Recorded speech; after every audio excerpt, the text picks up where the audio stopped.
نبی پاک صلی اللہ علیہ وسلم کے احکامات سامنے آ جائیں تو ایمان والا اپنے آپ کو جھکا دے، اپنا سر جھکا دے، اسی کا نام ہے ایمان اور اسلام، اسی کے اللہ پاک ہمیں دعوت عطا فرماتے ہیں۔ اب یہاں پہ ایک علمی بات میں آپ کے سامنے رکھوں گا،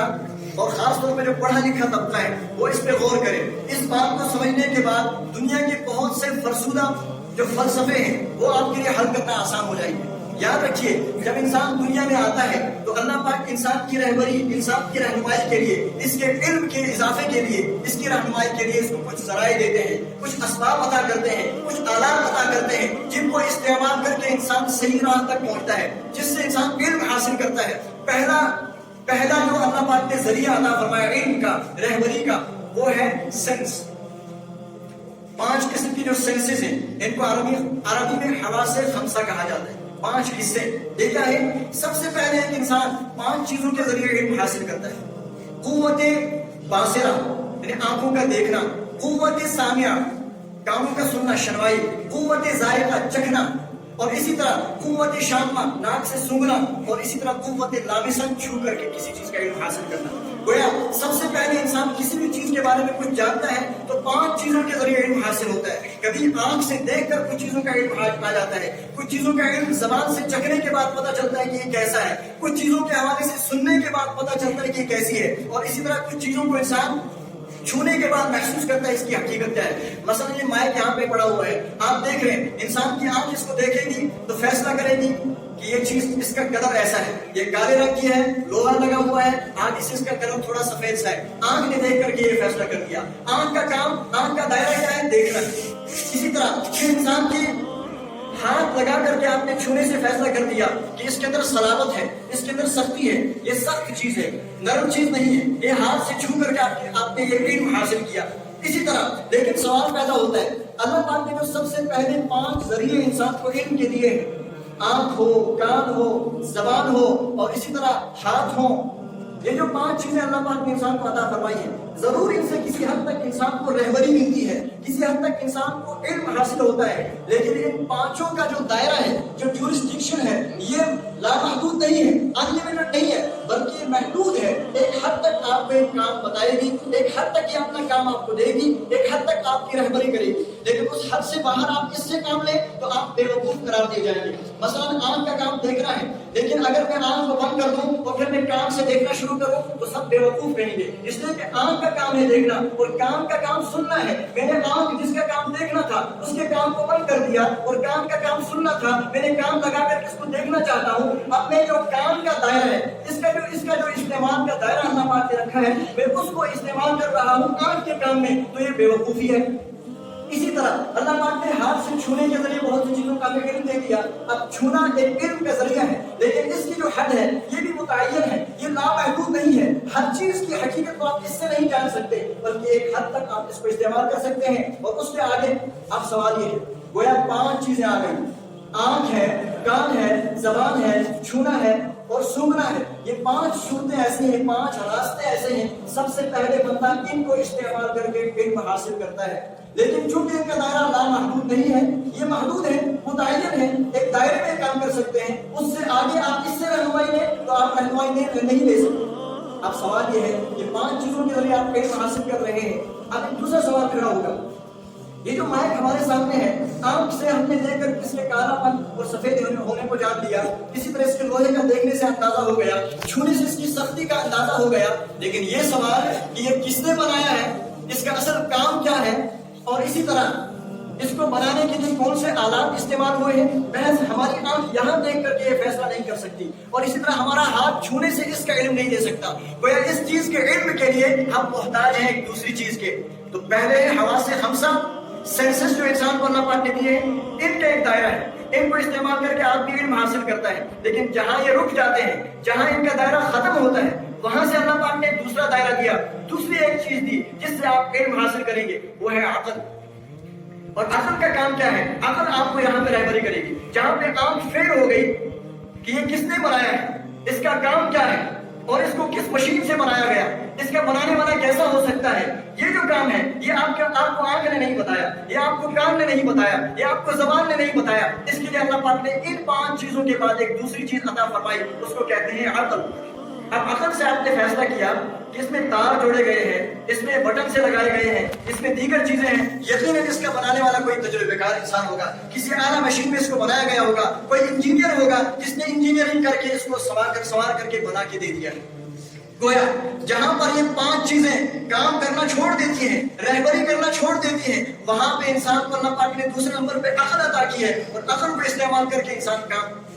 چلا دیتا ہے۔ لیکن اب ایک سوال ہے، اب یہاں سے اسلام اور غیر مسلم کی سوچ کا اختلاف ہو جاتا ہے۔ وہ کیا ہے؟ بے شمار فلسفی اور بے شمار غیر مسلم وہ فلسفہ دان جو فلسفہ اور اس طرح کی چیزوں میں بڑی مہارت رکھتے ہیں اور دیگر بہت سے فرسودہ نظام دنیا کو پیش کرتے ہیں، وہ سماجی نظام ہو، معاشی نظام ہو، یہ سارے ہم نے پیش کیے عقل کو استعمال کر کے۔ لیکن ہم نے کہہ دیا جس طرح آنکھ کا دائرہ محدود ہے، عقل بھی اللہ پاک نے استعمال کرنے کے لیے دی ہے، لیکن اس کا دائرہ بھی محدود ہے، لامحدود نہیں ہے۔ اب سوال یہ ہے،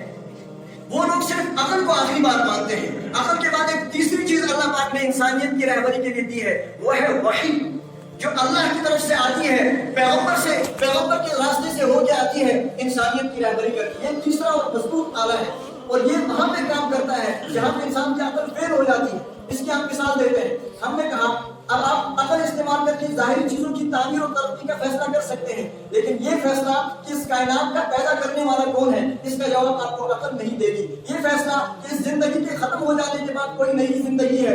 اس کا فیصلہ انسانی عقل نہیں کرے گی۔ یہ فیصلہ کہ جنت اور جہنم ایک جگہ ہے، اس کا فیصلہ انسانی عقل نہیں کرے گی۔ اسی طرح کون سے کام وہ ہیں جن کی وجہ سے اللہ راضی ہوتے ہیں اور کون سے کام وہ ہیں جن کی وجہ سے اللہ ناراض ہوتے ہیں، اس کا فیصلہ صرف انسانی عقل نہیں کرے گی۔ یہ چیزیں کہ کون سے کام جائز ہیں، کون سے ناجائز ہیں، کن کاموں سے اللہ راضی ہوتے ہیں، کن کاموں سے اللہ ناراض ہوتے ہیں، کون سے کام انسان کو جہنم میں لے جانے والے ہیں، کون سے جنت کے راستے میں ڈالتے ہیں، کن کاموں کی وجہ سے دنیا اور آخرت کی فلاح انسان کو نصیب ہوگی، کن کی وجہ سے نہیں ہوگی۔ یہ جو علم ہے یہ نہ انسان کو حواس خمسہ سینسز سے حاصل ہوگا، نہ انسان کو آنکھیں بتائے گی، نہ یہ کان بتائے گا، نہ یہ زبان بتائے گی، نہ چکھنے سے پتہ چلے گا، نہ چھونے سے پتہ چلے گا، اور نہ عقل اس کا فیصلہ کرے گی۔ سوال یہ ہے کہ اتنے بڑے سوالات جو ہیں، پوری کائنات کے پوشیدہ راز جو ہیں، انسانوں کی کامیابی کا جو معاملہ ہے اور انسانوں کے اچھا اور برا بننے کا، کون سی چیز اچھی ہے کون سی بری ہے، یہ سارے فیصلے جو کرنے ہیں یہ ہم کس سے کریں؟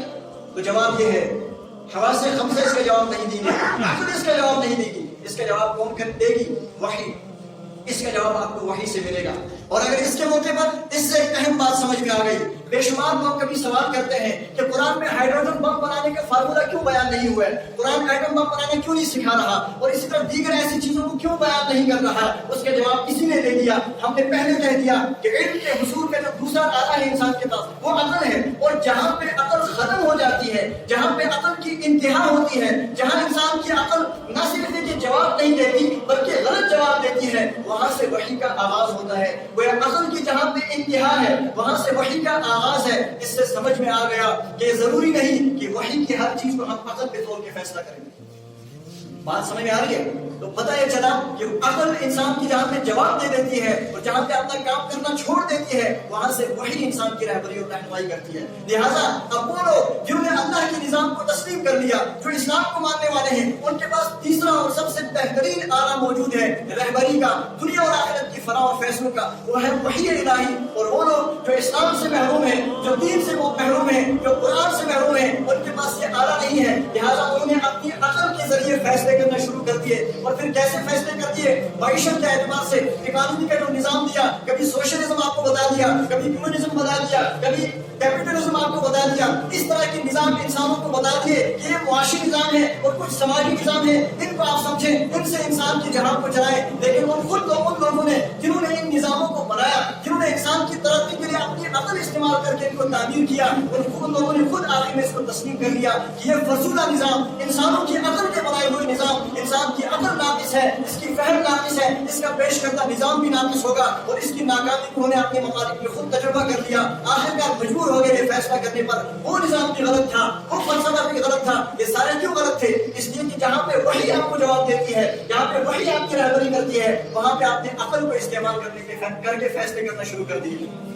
اور انہیں عقل پرستوں کے یہ فیصلے ہیں۔ ہم کہتے ہیں کہ خنزیر حرام ہے، وہ لوگ کہتے ہیں جو عقل کے پجاری ہیں، جو اللہ کی وحی کو نہیں مانتے، وہ کہتے ہیں خنزیر کیوں حرام ہے؟ اس کے اندر بھی گوشت ہے، گائے کے اندر بھی گوشت ہے، اس کو بھی اسی طرح ذبح کر سکتے ہیں، اس کو بھی ایسے ہی ذبح کریں گے، بظاہر کوئی اس کے اندر بھی ایسی چیز نہیں ہے جس کو کھا کے انسان فوراً مر جائے، اس کے اندر بھی نہیں ہے، لہٰذا چونکہ ہماری عقل تسلیم نہیں کر رہی اس لیے انہوں نے کہا کہ خنزیر بھی حلال ہے، شوق سے وہ لوگ کھاتے ہیں۔ اسی طرح قرآن نے کہا شراب حرام ہے، وہ کہتے ہیں شراب کیوں حرام ہے؟ یہ بھی تو ایک شربت ہے، یہ بھی تو ایک پینے کی چیز ہے، اس سے بھی تو انسان کو راحت ملتی ہے، چونکہ ہماری عقل اس کو غلط نہیں سمجھ رہی اس لیے ہم اس کو صحیح سمجھ رہے ہیں، شوق سے پیتے ہیں۔ قرآن نے کہا کہ رشوت اور سود یہ چیزیں حرام ہیں، لیکن انہوں نے اپنا فیصلہ کر لیا اس میں تو ظاہری نفع ہمیں دکھ رہا ہے، اس لیے ہماری عقل چونکہ اس کو تسلیم نہیں کرتی اس لیے ہم اس کو حرام سمجھیں گے، یہ حرام نہیں ہے، انہوں نے اس کو جائز سمجھا۔ اسی طرح قرآن نے کہا کہ آپ کے لیے فلاں رشتے بہن اور فلاں آپ کے جو محرمات ہیں یہ آپ کے لیے حرام ہیں، ان سے آپ نکاح نہیں کر سکتے۔ افسوس یہاں تک ہے کہ یہ عقل کے پجاری یہاں تک گرے، انہوں نے ان میں سے ایک فلسفی گزرے ہیں، اس نے آخر کار یہ فیصلہ دیا اپنے ماننے والوں کو، اس نے کہا کہ مجھے ایک بات سمجھ میں نہیں آتی، دنیا کے اندر لوگوں کو کیا ہو گیا ہے، یہ کیوں ایک بیوقوفانہ فیصلہ کرتے ہیں؟ لوگوں نے کہا کیا فیصلہ کرتے ہیں؟ اس نے کہا مجھے سمجھ میں نہیں آتی، آپ ایک ایسی عورت سے شادی کرتے ہیں جو آپ کے گھر کی نہیں ہے، دوسرے علاقے کی ہے، دوسرے خاندان کی ہے، اس کے مزاج سے آپ واقف نہیں، اس کی ترجیحات سے آپ واقف نہیں، دسیوں چیزوں سے آپ واقف نہیں ہیں، وہ آپ کے مزاج سے آشنا نہیں ہے، اس کے باوجود آپ اس سے وہ نکاح کرتے ہو، لیکن آپ کے گھر میں علیہ باللہ کیسے گندے فلسفے ہیں، آپ کے گھر میں جو آپ کی بہن موجود ہے وہ آپ کے گھر کی بندی ہے، وہ آپ کے مزاج سے واقف ہے، آپ کے گھرانے سے واقف ہے، آپ کی ترجیحات سے واقف ہے، لہٰذا انہوں نے کہا کہ مجھے یہ بیوقوفی سمجھ میں نہیں آتی، اور اپنے ماننے والوں کو مرنے سے پہلے یہ وصیت کر کے چلا گیا کہ میں اپنے ماننے والوں کو کہتا ہوں گھر کی دولت باہر نہ بھیجیے، خود اسی سے نکاح کیجیے۔ کیسی عقل ہے؟ کیوں یہ فیصلہ کیوں کیا گیا؟ اس لیے کہ عقل کو وہاں پہ چلایا جا رہا ہے جہاں پہ وحی کا کام ہے، اور جہاں آپ وحی کو چھوڑ کر کے عقل سے فیصلہ کریں گے، پھر آپ نہیں فیصلہ کرو گے، خنزیر بھی حلال ہو جائے گا، پھر شراب بھی حلال ہو جائے گی، پھر علیہ باللہ بہن سے نکاح کرنا بھی حلال ہو جائے گا، اور ساری چیزیں جو ان کے یہاں حلال ہیں وہ حلال ہو جائیں گی، اور ان کے جو مگر معاشی نظام ہے جن کو ہم نے